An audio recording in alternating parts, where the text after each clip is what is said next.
Pierre, il donne le ballon à Xavier, ok, un peu en profondeur. Tu avances avec le ballon, tu as deux qui font le plaquage. Un en bas, un en haut. Voilà, bien Jimmy, bien ça, voilà, bien ça. Impeccable ça.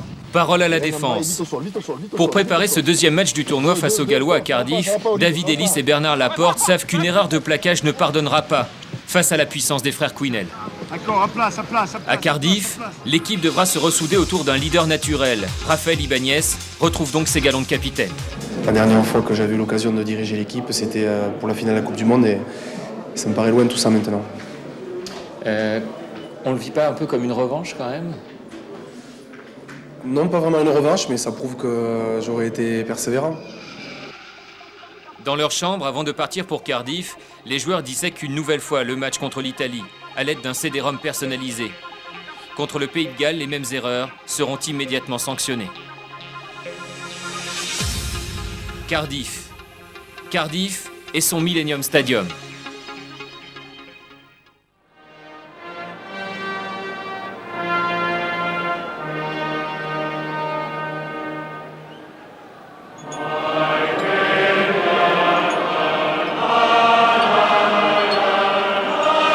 Jouer les Gallois à Cardiff, c'est d'abord affronter tout un peuple dans son jardin. Un peuple qui, à l'heure du Land of My Father, se souvient de son passé, des mines et de la gloire perdue du rugby gallois, des Diables Rouges, de Gareth Edwards et de Phil Bennett.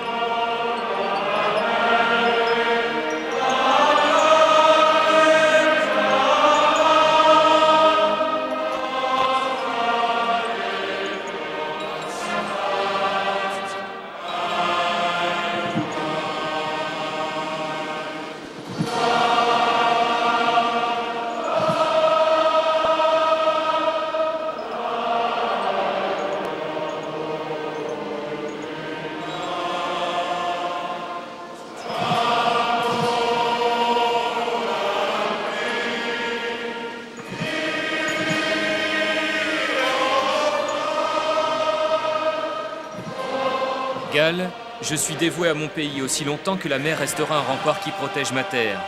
Voilà les paroles du Land of My Father.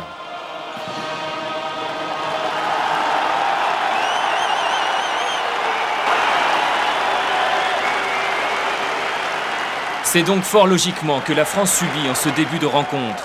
Après 7 minutes de jeu, le Pays de Galles obtient cette mêlée à 5 mètres du camp français. Scott Quinnell, qui ne pousse pas en mêlée, arrive lancé comme un obus. Il faut 3 Français pour l'arrêter. Olé enchaîne et Craig Morgan est stoppé à 10 cm de la ligne. L'essai n'est pas accordé par M. McHugh, l'arbitre irlandais, qui voit bien que Morgan n'aplatit pas dans l'embut. Mais la France est prévenue. 2 minutes plus tard, même configuration, même combinaison. Scott Quinnell en percussion, Olé en relais et Craig Quinnell en finition. Imparable. 10-3 avec la transformation pour le Pays de Galles. Les craintes de David Ellis et de Bernard Laporte étaient bien fondées.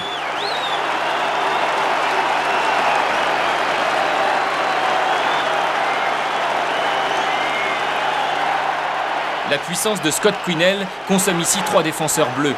Quant aux 130 kg de son petit frère, Craig, pas besoin d'être licencié en physique mécanique pour comprendre que Gérald Merceron ne peut rien pour l'arrêter sur 1 mètre. Après une pénalité de Gérald Merceron, la France revient 10-6. On joue depuis 25 minutes quand Tony Marsh sert De Villiers sur un pas. Peter De Villiers, comme un 3/4 centre, trouve Krinka sur sa droite. Plaqué à 3 mètres de la ligne, la balle sort tout de suite, petit côté, et Tony Marsh aplati en position d'ailier.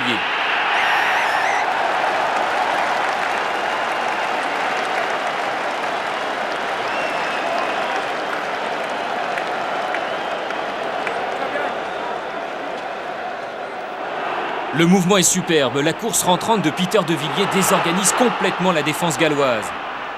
La France vient d'entrer de plein pied dans son tournoi destination.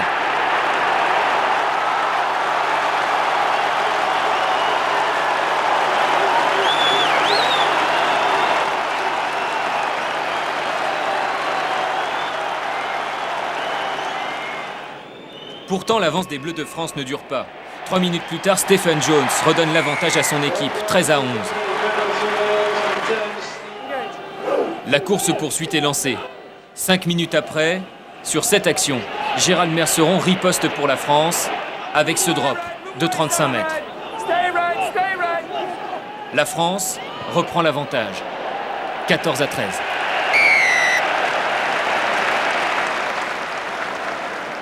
Dans ce duel de buteurs, Gérald Merceron et Stephen Jones, le Gallois, assurent tous les deux 100% de réussite au pied.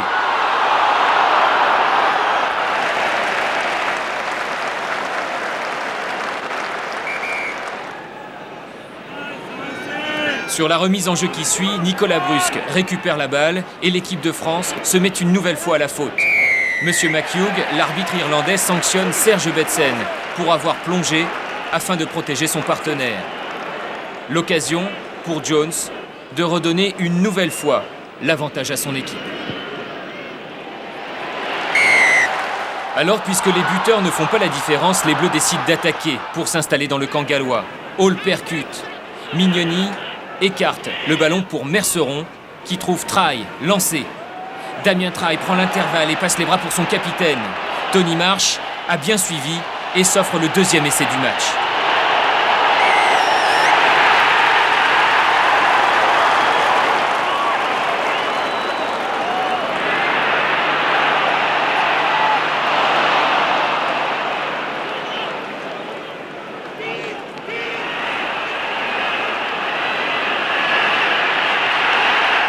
« 21-16 pour la France avec la transformation et il reste moins de 5 minutes à jouer dans cette première période.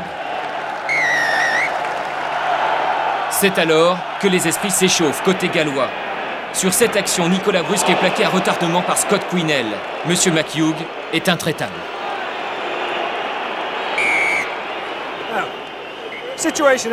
La situation, c'est que l'arrière a tapé au pied et vous n'avez même pas essayé de l'éviter.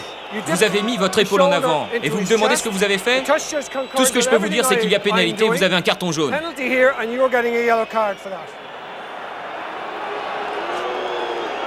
Monsieur McHugh est sans appel, le ralenti également.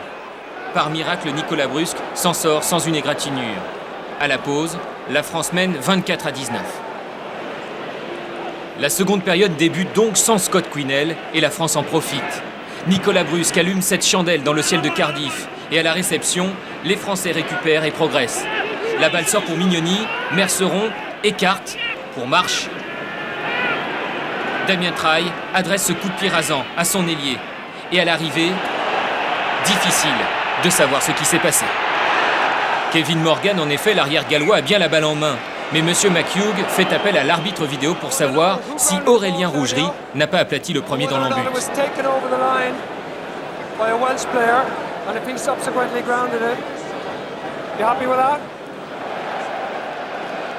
Après plusieurs minutes d'attente, l'essai est accordé à la France.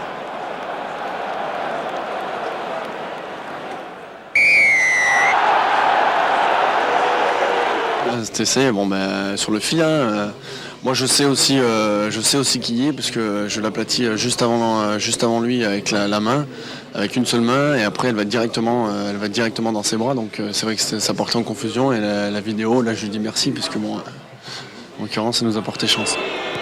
Gérald Merceron, impeccable, ajoute une pénalité et la France prend le large 34-19. Il reste encore une demi-heure de jeu. Mais le retour de Scott Quinnell va renverser la tendance. Les Gallois, à nouveau à 15, entrent dans le camp français et semblent transcender. À l'entrée des 22 mètres de l'équipe de France, le Pays de Galles conserve le ballon pour créer un nouveau point de fixation. Le ballon sort quand même, ici, pour Stephen Jones. Scott Quinnell sert Morgan sur un pas. Daffy James tente de passer à l'extérieur, mais il est projeté en touche par la défense française. Le réveil des Gallois vient de sonner.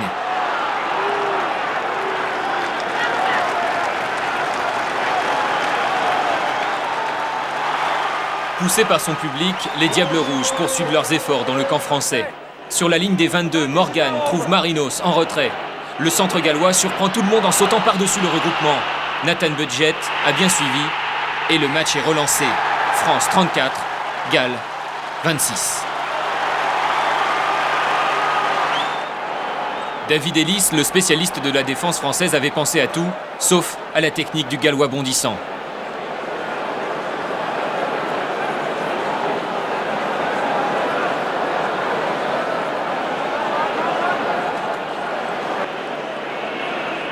plus inquiétant pour la France. Quand Stephen Jones réussit la transformation, il reste encore 25 minutes de jeu. Budget, lui, alterne le bon et le moins bon. En face de lui, Imanol Arinordo qui, pour sa première sélection en équipe de France, fait preuve d'une étonnante maîtrise et bouscule la défense galloise, allant même jusqu'à la pousser à la faute, ici.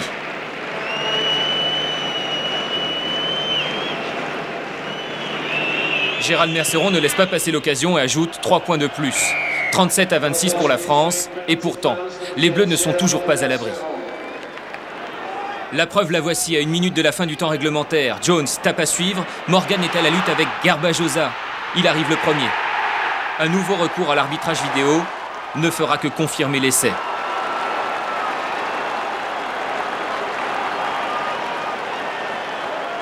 Regardez, Xavier Garbajosa effleure bien la balle, mais Morgan aplatit dans l'embut. L'essai est accordé et le Pays de Galles revient à 4 points des Français, 33-37 avec la transformation.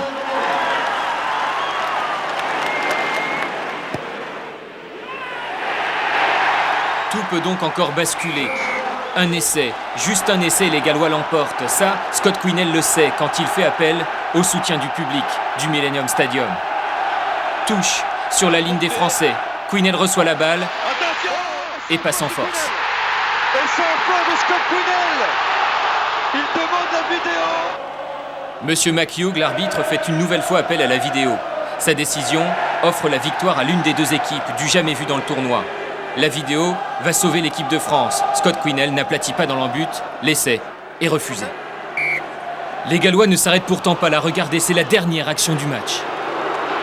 Toujours 4 points de retard pour les Gallois. Ballon Jones. Oh, l'essai de touche. Il a mis le pied en touche. Il a mis le pied en touche, on a demandé la vidéo. Il ne sera pas accordé. Cette fois, aucun doute, David James a bien mis le pied en touche. L'essai ne sera pas accordé. C'est bien la France qui l'emporte à Cardiff ce jour-là. N'en déplaise à l'entraîneur gallois qui quitte le stade, écœuré. 37-33, score final. Une victoire qui aurait certainement été compromise 3 ans à peine avant ce match, quand l'arbitrage vidéo n'existait pas encore. Personnellement, je suis pour la vidéo, ça c'est clair, puisqu'elle laisse moins de place au hasard. Maintenant, je trouve qu'elle est un peu longue, je dirais. C'est vrai que leur décision, enfin pas l'arbitre, puisque c'est pas l'arbitre qui prend ces décisions-là, mais les décisions, les gens qui prennent les décisions donc sont un peu longues. Je trouve qu'il y a trop de temps mort. Il faudrait aller plus vite, mais la vidéo est indispensable. On s'en est aperçu parce que le dernier essai, tout le monde criait qu'il y avait essai. Bon, mais le gars, il est quand même à mettre en touche, quoi. Donc c'est Aurélien qui défend bien. Heureusement qu'il y a ça, parce qu'un arbitre aurait pu accorder l'essai, puisque la preuve, c'est que l'arbitre de champ